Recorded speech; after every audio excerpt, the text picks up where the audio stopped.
තරුණෙක් විදිහට ඔබේ බලාපොරොත්තුව ඔබේ අනාගත සිහිනේ මොකක්ද කියලා මම ඔබෙන් අහුවොත් එහෙම ඔබ මොකද හිතන්නේ? දැන් දෙමාපියන් විදිහට සමහරට තමන්ගේ දරුවන්ගේ අනාගතය ගැන මොකක්ද තියෙන බලාපොරොත්තු කියලා අහුවොත් එහෙම ඒත් සමහරට මේ ප්‍රශ්නේ ඒ විදිහටම ඔබට හිතට නැගෙන්නට ඇති.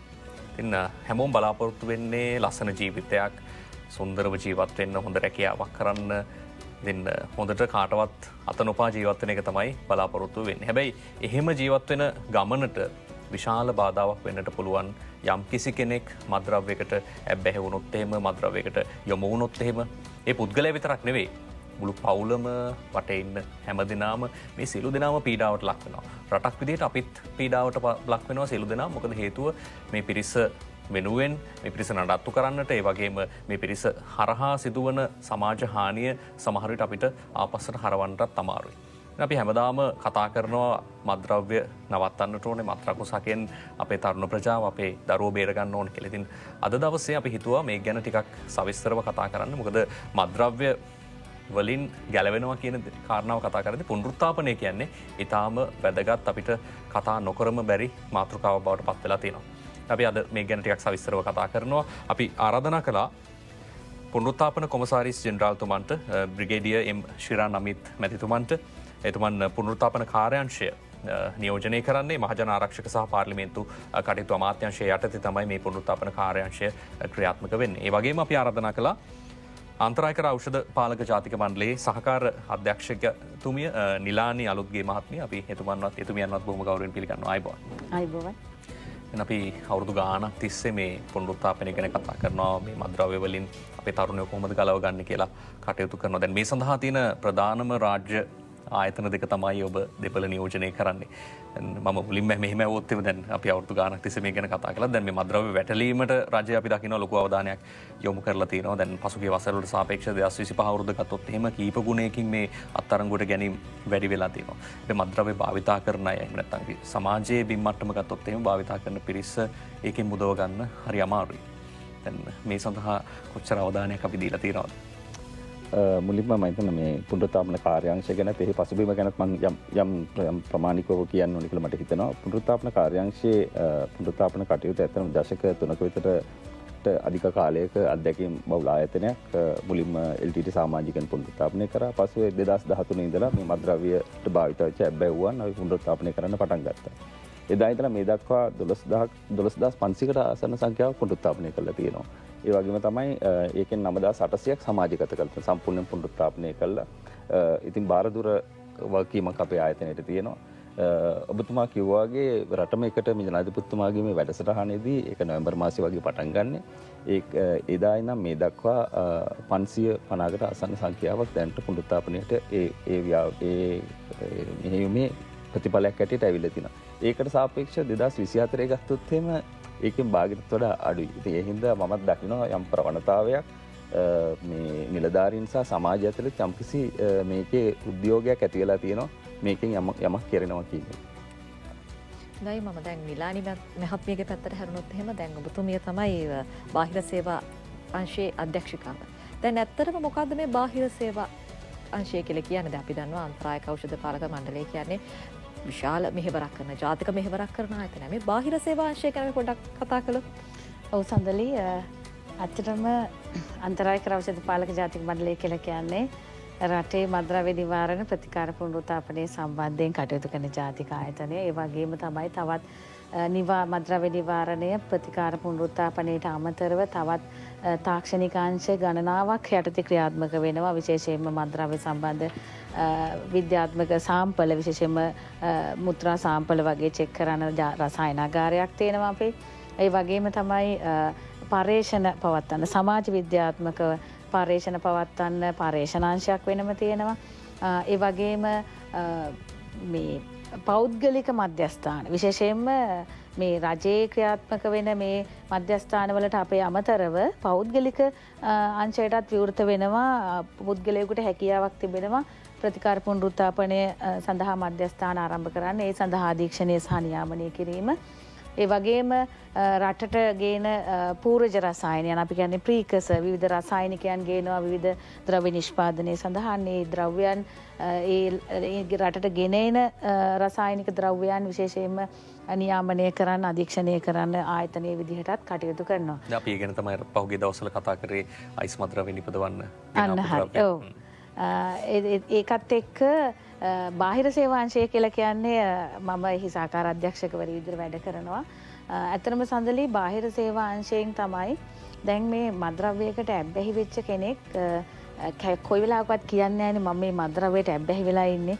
මට මේ සේවාවන් ඕනි මට මේකෙන් නිදහස් වෙන්න ඕනි කියලා කියන්නේ ඉතාමත් අතලොස්සයි. බොහෝ වෙලාවට ගෙදර අය තමයි බලෙන් ගෙනල්ලා පුනරුත්ථාපනයේ මෙන්න මේ මිස් මෙන්න මෙයාව පුනරුත්ථාපනයට දාලා දෙන්න මගේ මහත්යව දාලා දෙන්න අනේ මේ මගේ පුතාට මේ අවස්ථාව දෙන්න කියලා අපෙන් ඉල්ලන්නේ. එතකොට බාහිර සේවාංශයේ අපේ ලංකාව පුරාම නිලධාරීන් ඉන්නවා 300ක්. ප්‍රාදේශීය ලේකම් කොට්ටාස මට්ටමින් ඉන්නවා දිස්ත්‍රික් ලේකම් කාර්යාලවල අනියුක්ත වෙලා වැඩ කරනවා.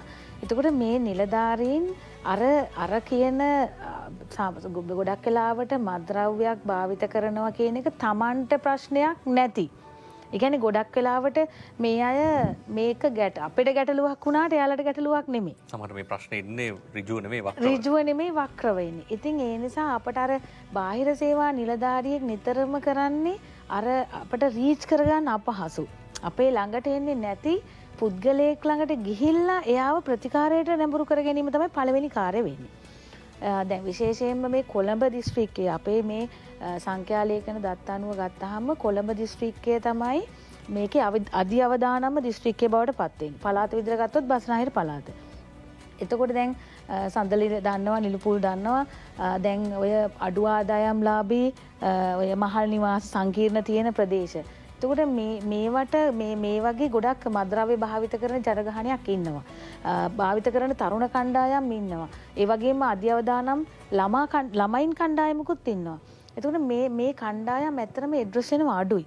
ඒ කියන්නේ ඒගොල්ලන්ගේ ළඟට ගිහිල්ලා ප්‍රතිකාර අවස්ථාවන් එහෙම නැත්නම් අපේ සේවාවන් වෙත එන්න කියලා කියනවත් ටිකක් අපහසු තත්ත්වයක් තියෙන්නේ. ඒතකොට අන්න ඒ වගේ කණ්ඩායම් මේ ඉලක්කගත කණ්ඩායම් අරමුණු කරගෙන ඒ කණ්ඩායම් ළඟට ගිහිල්ලා අපි අපේ සේවාවන් ලබා දෙනවා උපදේශන කටයුතු ලබා දෙනවා. ඉස්සෙල්ලාම මේ ප්‍රශ්නය තමන් निराකරණය කරගන්නම් තමන්ට තනියම බැරි නම් අපි ඒකට පිටිවහලක් වෙන්න. අපි අත දෙන්න අපි සූදානම්. අපි ජාතික ආයතනයේ විදිහට රජයේ ආයතනයක් විදිහට මුදල් අය කිරීමක් නැතිව ඒ සියලු දෙනා වෙනුවෙන්ම අපි ඒ අවශ්‍ය සේවාවන් සපයන්න ඉන්නවා. ඒ වගේම තමයි දැන් එහෙම අපි යම්කිසි අභිප්‍රේරණයක් කළා සේවාලාභියෙක් හඳුනාගෙන අපි ඊට පස්සේ ප්‍රතිකාර පුනරුත්ථාපනයට යනවා. ඒ කියන්නේ එන හැම කෙනාම පුනරුත්ථාපනයට යවනවා කියන කාරණාව නෙමෙයි මම මෙතන සඳහන් කරන්නේ. අපි මේ වෙනකොට ලෝකයේ විසින් පිළිගත්ත ලෝක සෞඛ්‍ය සංවිධානයේ විසින් හඳුන්වලා දීලා තියෙන මත්ද්‍රව්‍යයට ඇබ්බැහි වෙච්ච පුද්ගලයෙක්ගේ මනෝ සමාජීය තත්ත්වයන් අනාවරණය කරගන්න තක්සේරු කිරීමක් කරගන්න ඇසිස්ට් V3 කියලා අපිට දීලා තියෙන ආකෘතියක්. අපේ ඒක නිලධාරීන් පුහුණු කරලා තියෙනවා. එතකොට ඒ ඇසිස්ට් V3 එකෙන් ඒ පුද්ගලයාගේ යැපීමේ මට්ටම සයිකොලොජිකල් සෝෂල් එයාට තියෙන බැරියර්ස් මොනවද යැපීමේ මට්ටම කොච්චරද කියන එක ඒක තහවුරු කර ගැනීමේ හැකියාවක් තිබෙනවා. මේ සඳහා මේ මනෝවෛද්‍යවරුන්ගෙත් උපදෙස් ලබා ගන්නවද? අනිවාර්යයෙන්ම. දැන් නිලුපුල් දැන් මේ වගේ අපි තක්සේරුවක් කරාම අපිට ඒකේ අගයන් දෙන්න තියෙනවා. එතකොට ඒ අගයන් ඔස්සේ අපි බලනවා මෙයාගේ යැපීමේ මට්ටම උග්‍ර මට්ටමද අපි කියන්නේ සිවියර් ලෙවල් එකක්ද එහෙම නැත්නම් මොඩරේට් ලෙවල් එකක්ද එහෙම නැත්නම් පොඩි මට්ටමක්ද තියෙන්නේ කියලා අපිට ඒක ගණනය කරන්න පුළුවන්.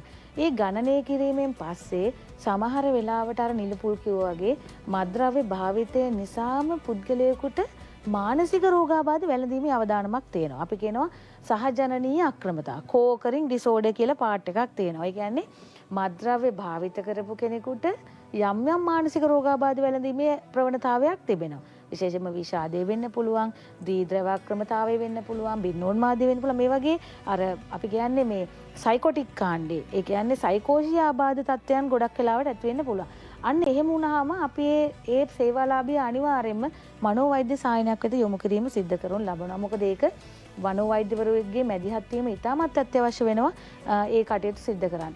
එහෙම නැතුව සමහර වෙලාවට මෙයාගේ යැපීමේ මට්ටම පොඩක් අඩු මට්ටමක් නම් කියන්නේ උග්‍ර මට්ටමක් නැතුව සරල මට්ටමක් නම් තියෙන්නේ ඒ පුද්ගලයාව අපි මේ සෙන්ටර් එකකට යවන්නේ. ඒ කියන්නේ නේවාසික ප්‍රතිකාරයකට යවන්නේ. ඒ පුද්ගලයා බාහිර සේවාංශයේ නිලධාරීන් විසින් ප්‍රජාපාදක ප්‍රතිකාර ක්‍රමවේදයට ගන්නවා. ඒ කියන්නේ community based treatment method කියන ක්‍රමවේදය ඔස්සේ යාලා ප්‍රතිකාර කරනවා. දැන් සමහරලාට කෙනෙක්ට හිතෙන්න පුළුවන් කිව්වහම දැන් අපි හිතන්නේම කවුරු හරි මේ මද්‍රව්‍ය වලට හැබැයි වෙච්ච ගමන්ම පුනරුත්ථාපනයට යවනවා කියලා. දැන් එහෙම කටයුත්තක් නැහැ. නිවසේ ඉඳන් වුණත් මේ කටයුතු निराකරණය කරගැනීමේ හැකියාව තියෙනවා. අනිවාර්යයෙන්ම සඳලි. ඒ කියන්නේ අපි නිතරම කියන්නේ අර උග්‍ර මට්ටමේ යැපීමේ මට්ටම උග්‍ර නම් පමණයි මේ පුද්ගලයා ප්‍රතිකාර පුනරුත්ථාපනයට යැවීම නේවාසික ප්‍රතිකාරයකට යවන්න ඕනි. එහෙම නැත්නම් ඒ පුද්ගලයාගේ යැපීමේ මට්ටම සරල මධ්‍යම මට්ටමක් නම් ඒ තියෙන අදාළ ඉන්ටර්වෙන්ෂන්ස් අපිට කමියුනිටි එකේ තියලම දෙන්න පුළුවන්. ඒක එතකොට බාහිර සේවාංශයේ නිලධාරීන් මේ වෙනුවෙන් විශේෂයෙන්ම එතන අපේ විශේෂ ප්‍රතිකාර ක්‍රමයක් තියෙනවා පෞල් පාදක ප්‍රතිකාර ක්‍රමය කියලා හෝම් බේස් ට්‍රීට්මන්ට් එක.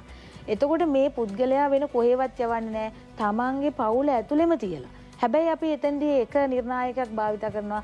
ඒ සේවාලාභියාට ළඟින්ම ඉන්න පවුලේ එක්ක අම්මා වෙන්න පුළුවන්, එක්ක තාත්තා වෙන්න පුළුවන්, බිරිඳ වෙන්න පුළුවන්, නැත්නම් දරුවෙක් වෙන්න පුළුවන්, වෙනත් කෙනෙක් වෙන්න පුළුවන්. ඒ ළඟම ඉන්න කෙනෙක් මේකට සහායට ලබා ගැනීම සිද්ධ කරනවා. මොකද අපේ නිලධාරියා ඒ හෝම් විසිට් යන්න ඕනි. ඊට පස්සේදී ඒ අයලත් එක්ක අවශ්‍ය සංවේදන මේවා ඉතිරි කරගන්න ඕනි.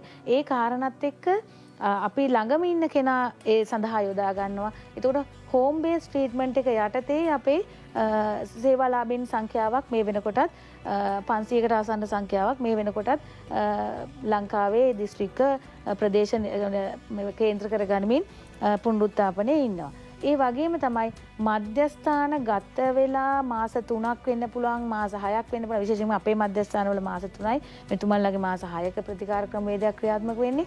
ඒ මොන ක්‍රමවේදයේ ක්‍රියාත්මක වුණත් ප්‍රතිකාරයෙන් පස්සේ අනිවාර්යයෙන්ම අඛණ්ඩ පසුරැකවරණයක් තියෙන්න ඕනේ. කන්ටිනියස්ලි ෆලෝ අප් එකක් සිද්ධ වෙන්න ඕනි. මොකද මේ පුද්ගලයාගේ සුවවීම තහවුරු කරන්න නම් ඒක කළමනාකරණය කරන්න නම් අනිවාර්යයෙන්ම උපදේශකවරයෙකුගේ මැදිහත් වීම මඟ පෙන්වීම අවශ්‍යයි.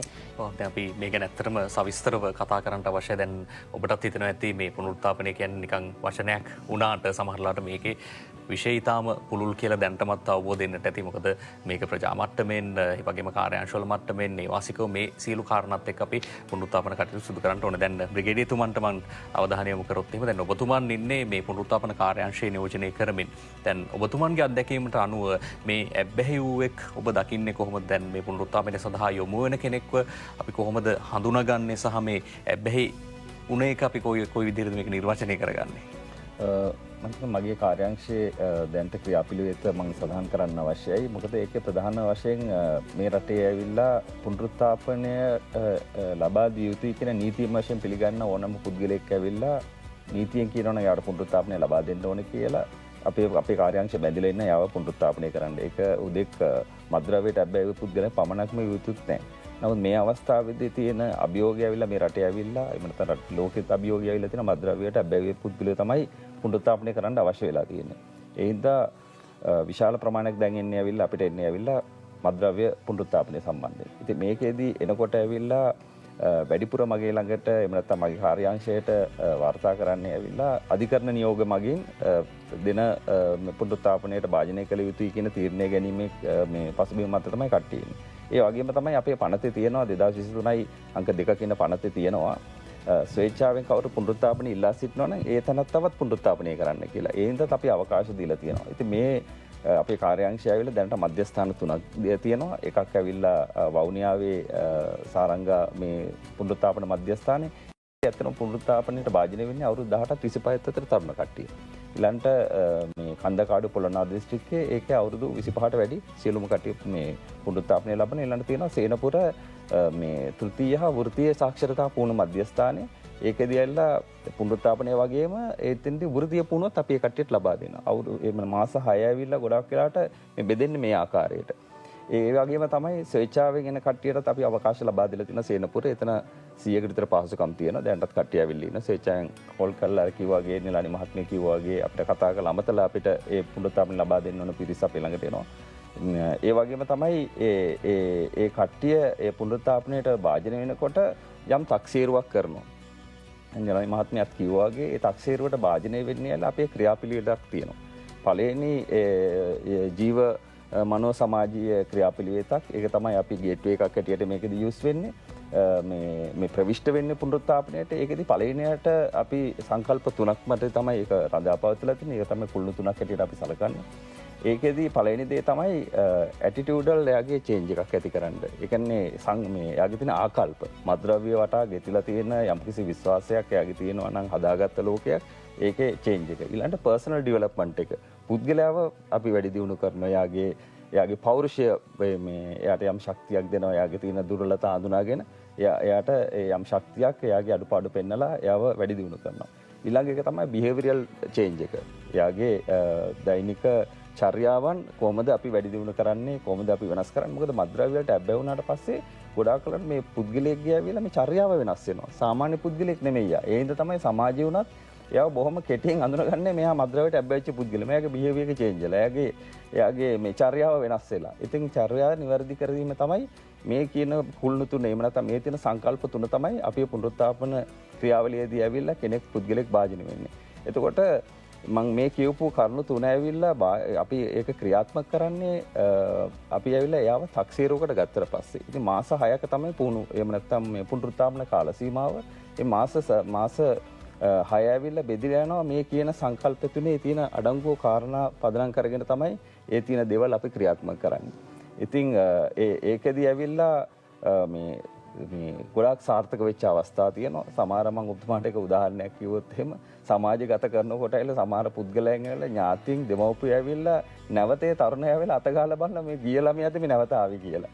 අපි සමහර අවස්ථා තියෙනවා අපේ ඒ පුහුණු මේ නැත්නම් පුනරුත්ථාපන මධ්‍යස්ථානයේ ඇවිල්ලා වැඩි පිරිසක් සමාජගත කරන අවස්ථාවේදී දෙමව්පියන් එහෙම ගෙනලා පොඩි උත්සවයක් තියලා තමයි පෙන්නන්නේ. ඉතින් අපි එනකොට එයාගේ රූපයයි ඡායාරූපයයි එනකොට එයාගේ ස්වරූපයයි පෙන්නන දෙමව්පිය අතින් සතුටු කඳුළු අරගෙන මේ පෙන්නලා තමයි ඒ කට්ටියව අරගෙන යන්නේ තමන්ගේ ළමයින්ව අරගෙන යන්නේ. දැන් ඇත්තටම මේ නිවසින්නම් බලන් ඉන්න කෙනෙක් ඇහුවොත් එමේ අපි මේක සෑහෙන කාලයක් උත්සාහ කරා, තනියම උත්සාහ කරා, පවුලයත් එක්කත් උදව් උපකාර අරගෙන උත්සාහ කරා. හැබැයි අපිට තාම වෙනස් වෙන්න බැරි වුණා. ඉතින් එහෙම කෙනෙක් ඉන්නවා නම් ඔබතුමාගේ අත්දැකීම් වලට අනුව එහෙම වෙනස් වෙන්න පුළුවන්ද? නිසකව කියන්න පුළුවන්ද අපිට ඒක? නිසකවම ඒ පුද්ගලයෙක් කළා අපේ ළඟට ඇවිල්ලා වෙනස් වෙන්න පුළුවන්. මොකද ඔබතුමාට කියන්න සමහර අවස්ථා තියෙනවා ඒ දෙමව්පිය අහනවා තව ටික කාලයක් මගේ ළමයව තියාගන්න බැරිද කියලා. ඒ හේතු දෙකක් හින්දා වෙන්න ඇති. එකක් ගමේ එයාට තියෙන ප්‍රතිචාරින්ද වෙන්න ඇති. අනිත් එක තමයි ඒ දෙමව්පිය යාගේ සාර්ථකභාවය දකින්න නිසා. දැන් සමහර ඒකේ පන්ති ભેදයක් නැහැ. හැම වෙලෙම දුප්පත්ම කට්ටියත් නෙමෙයි ඇවිල්ලා තියෙන්නේ. ගොඩාක් මුදල් තියෙන කට්ටිය දැනට මේ අවස්ථාවෙත් මගේ ළඟ ඉන්නවා. මේ අපි හිතන්නේ නැති කොළඹ පරිසරයේ ඉන්න කට්ටිය. ඉතින් මට ඒ ප්‍රදේශ මට කියන්න අවශ්‍ය නැහැ. ඒ වගේ වෘත්තීය වේදීන් ඇවිල්ලා ඉන්න අවස්ථා තියෙනවා. පූජකයා හිටපු අවස්ථා තියෙනවා. ඉතින් ඔබතුමාට හිතා ගන්න පුළුවන් මේ නිල්පොල්ට ඒකනේ ඒ වගේ කට්ටිය එන්න නම් මේක මොන වගේ තැනක් වෙන්නේ. අසාර්ථක තැනක් නම් මේ මෙතනට එන්නේ නැහැ කට්ටිය එහෙම. සාර්ථක තැනක් හින්දා තමයි මේ කට්ටිය එන්නේ. ඉතින් මේක අසාර්ථකයි කියලා පෙන්නන ගොඩාක් කට්ටිය උත්සාහ කරනවා. මොකද මේක ඇවිල්ලා මේ මත්ද්‍රව්‍ය ව්‍යාපාරය ඇත්තටම ගෙතිලා තියෙනවා පදනම් වෙලා තියෙන මුදල් පදනම් කරගෙන. උදාහරණයක් කියලා කිව්වොත් එක සමහර මම අවස්ථාවට කතා කරාම රුපියල් 5000 ඉඳන් 15000 වෙනකන් දිනකට මත්ද්‍රව්‍ය පානය කරපු පුද්ගලයෝ ඉන්නේ. ඒකේ දවසකට දැන් මේ වෙනකොට මගේ අපේ මධ්‍යස්ථාන තුනේම ඉන්නවා 800කට ආසන්න සංඛ්‍යාවක්. ඒ 800 මම නිකන් ගණනීය වශයෙන් මම බැලුවා රුපියල් ලක්ෂ 120ක එක නම් බොනවා දවසකට. එතකොට ඒ සමාජයේ මොන වගේ ජීවිතයක්ද මේකල? එතකොට නීතිමය වශයෙන්ද එහෙම නැත්නම් හොඳ රැකියාවල් කළාද මේ රුපියල් 15000 කෙනෙක් හම්බ කරගෙන තියෙන්නේ කියලා අපිට ගැටලුවක් එනවා. ඉතින් ඒ වගේම තමයි ඔබතුමාට මම වැදගත් දෙයක් තව දෙයක් කියන්න ඕනේ. සමාජයට මට කියන්න අවශ්‍යයි. දැන් අපි පුනරුත්ථාපනය කළා නිකන් අපි සමාජයට අතරින්න. සමාජය ගත කරන්න කලින් එයාගේ සුබ සාධනය, එයාගේ ආර්ථික මට්ටම, සමාජයේ පසුබිම සලකලා එයාට වෘත්තීය පුහුණුවක් දීලා එයාගේ කැමැත්ත මත වෘත්තීය ක්ෂේත්‍ර 12ක පාඨමාලා අපි පවත්වනවා. ඊළඟට NVQ 3 level එකේ සාතිකයක් අපි ලබා දෙනවා. අපි ගිවිසුම් ගත වෙලා තියෙනවා ජාතික වෘත්තීය පුහුණු අධිකාරියත් එක්ක. ඒ හින්දා එයාට යම් බලපත්‍රයක් ලයිසන් එකක් දීලා තමයි එයාව සමාජගත කරන්නේ. ඒ වගේම එයා සමාජගත වුණාට පස්සේ පසුවිපරම් 3ක් අපි සිද්ධ කරලා බලනවා. පළවෙනි එක සමාජගත වුණාට මාස 3කදී, ඊළඟ එකද මාස අවුරුද්දක් ඇතුළත, ඊළඟට අවුරුදු 2ක් ඇතුළතදී ඒ වගේ පසුවිපරම් 3ක් කරලා බලනවා. ඒ මොකද මේ ශක්තියක් දෙනවා. එයාගේ පවුලත් එක්ක තියෙන බන්ධනය එහෙම නැත්නම් සම්බන්ධතාවය ඇතිකරන්න, එයාට ආර්ථික වටාපිටාවක් ඇති කරලා දෙන සමාජයේ නිවැරදි හොඳ වැඩදායී පුද්ගලයෙක් කරන්න කියන එක අවුරුදු 2ක් අපි කාලය වැය කරනවා. ඒ පුද්ගලයෙක් වෙනුවෙන් අපේ දිස්ත්‍රික්ක කාර්යාලය, දිස්ත්‍රික්ක සම්බන්ධීකරණ කාර්යාලය 14ක් අපි පිටවලා තියෙනවා. ඉතින් ගරු ජනාධිපතිතුමාටත් අවශ්‍යයි මේක තවත් පුල් කළා මේක කඩිනමින් මේක කරන්න ඒක පදනම් කරගෙන අපේ ධාරිතාවය අපි වැඩි කරන්න ඉස්සරහට ඉන්නවා. දැනට ඒ කන්දකාඩු වල තියෙන ධාරිතාවය දෙගුණයක් කරන්න අපි බලාපොරොත්තු වෙනවා ඉස්සරහට. ඊළඟට දිස්ත්‍රික් අපේ සම්බන්ධීකරණ කාර්යාලය දැනට දිස්ත්‍රික් 14ක තියෙන්නේ. ඒක සියලුම දිස්ත්‍රික් වල ලංකාව ආවරණය වෙන පරිදි ඉදිරියට අපි ක්‍රියාත්මක කරන්න බලාපොරොත්තු වෙනවා.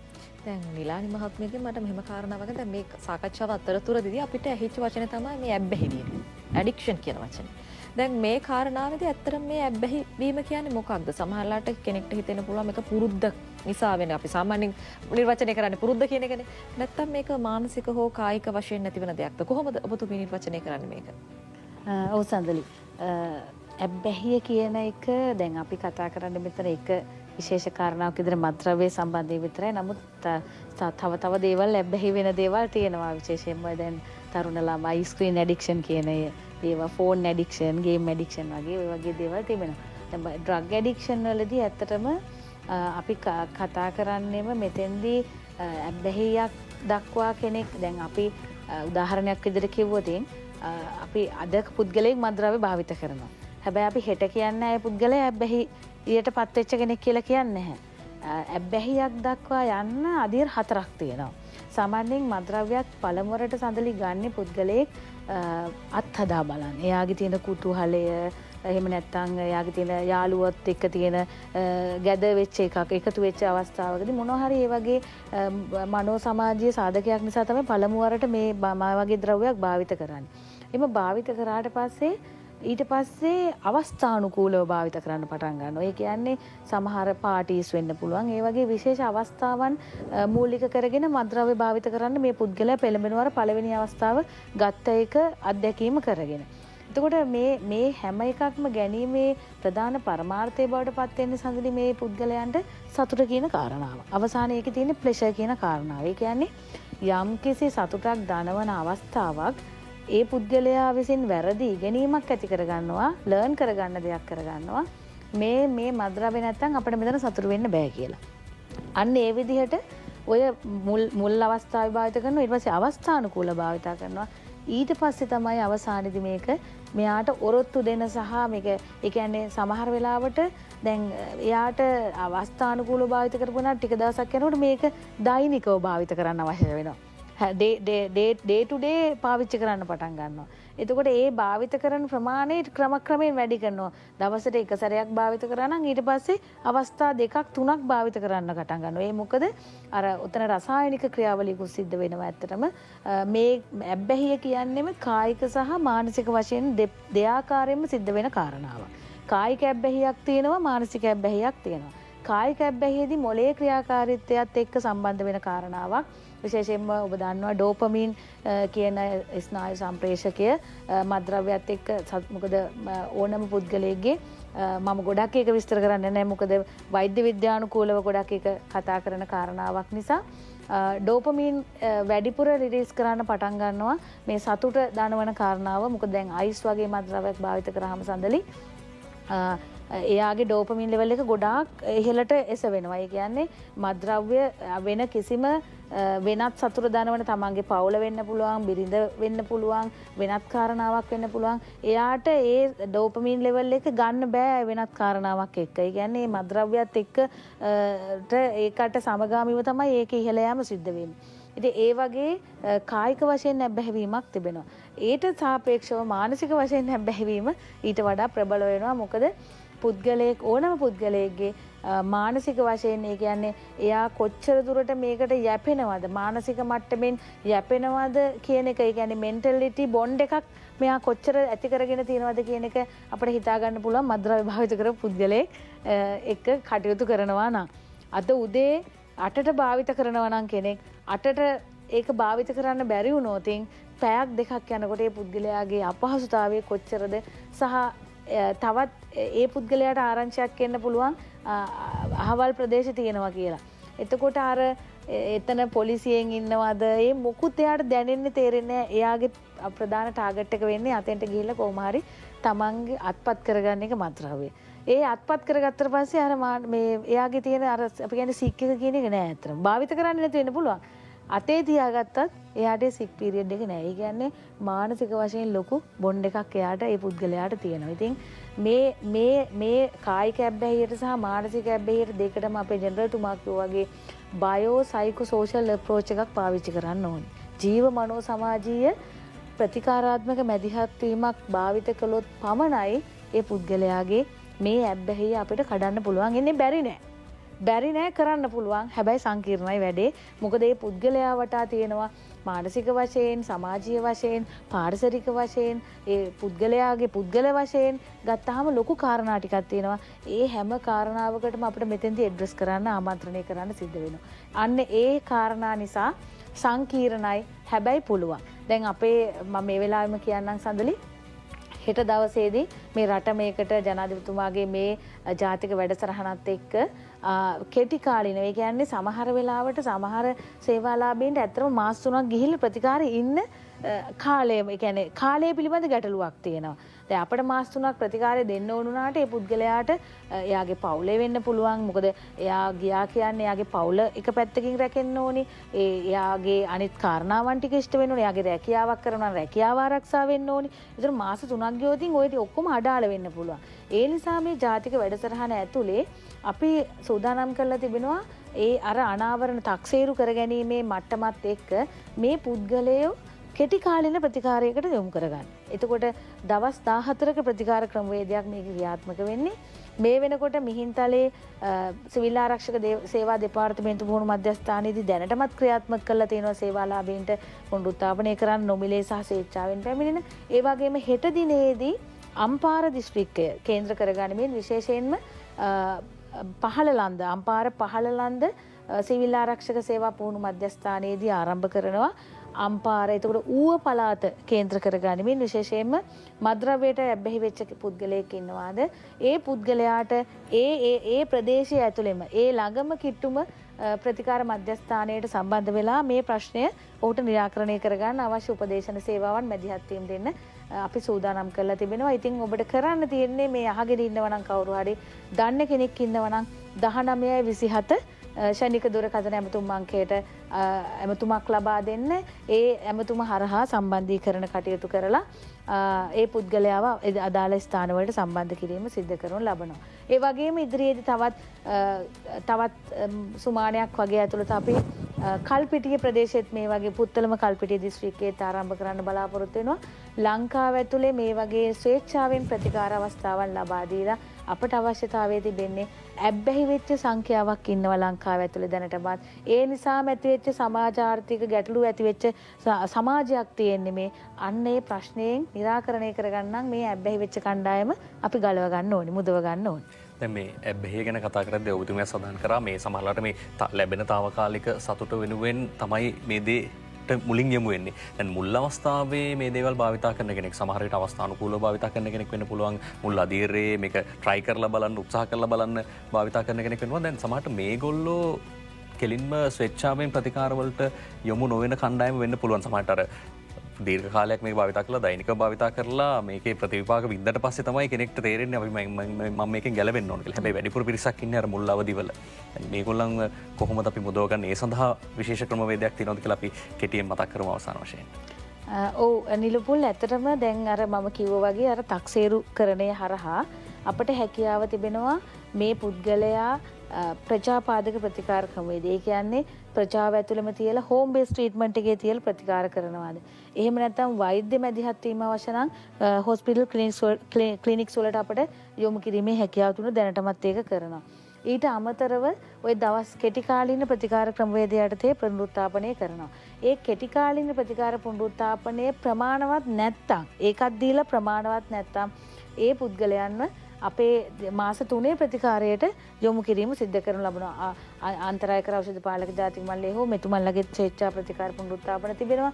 ඒ වගේම පෞද්ගලික ප්‍රතිකාර මධ්‍යස්ථාන තිබෙනවා. එතකොට මේ කියන ක්‍රමවේදයට අනුව අර අවම මට්ටමේ එහෙම නැත්නම් සරල මධ්‍යම මට්ටමේ ඉන්න කණ්ඩායම හඳුනාගෙන එයාලට ඒ ක්‍රමවේදය ඔස්සේ මේකෙන් නිදහස් වෙන්න හැකියාව තිබෙනවා ඇත්තට. ඔබතුමන්ගෙන් අපි අවසාන වශයෙන් අහන්න කැමති පුනරුත්ථාපන කාර්යාංශයේ විදිහට ඉදිරි මේ වසර තුල මොන වගේ බලාපොරොත්තුවක්ද දෙන්නේ? ඇත්තටම ඉලක්කයක් තියෙනවා අපිට.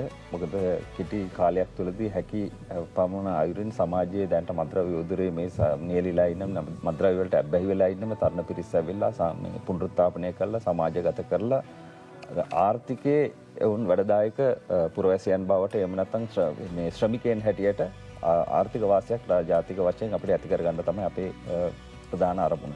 ඒ සඳහා අපේ අලුත් මධ්‍යස්ථාන 3ක් අපි ආරම්භ කරන්න ඉන්නවා. එකක් තමයි මහනුවර මාබේරි තැන්න, අනිත් එක කොත්මලේ සහ දකුණු පළාතේ බූස්ස කියන මධ්‍යස්ථාන 3ක්. ඉදිරියේදී බොහොම කෙටි කාලයකින් අපි මේවා ආරම්භ කරලා මේකෙදි තරණයන් අපි යොමු කරගන්න අපි අදහස් කරනවා. හිතන්නේ මේ පුනරුත්ථාපනය කියන විෂය ඉතාම පුළුල් විෂයක් කියලා අපි ඔබට මතක් කරා. මොකද මේක ගැන මේ කෙටි වෙලාවකින් අපිට කතා කරලා ඉවර කරන්නත් බෑ. ඉතින් ඒ තරමට මේක විශේෂයි. මොකද මේ හරහා මද්‍රව්‍ය වලට ඇබ්බැහි වුණු අයවලුන් ගලවා ගැනීමට හැකියාව තියෙනවා. ඉතින් ඒ සඳහා මේ පුනරුත්ථාපන කාර්යාංශය වගේම අන්තරායකර ඖෂධ පාලනක අධිකාරිය මේ සියලු දෙනා සම්බන්ධ වෙනවා. ඉතින් ඔබට පුළුවන් මේ සඳහා සහයෝගයක් අවශ්‍ය නම් මේ සහයෝගය ලබා ගන්නට. ඉතින් එයත් අපි මතක් කරමින් අපි ඔබ දෙදෙනාට සමුදෙනවා.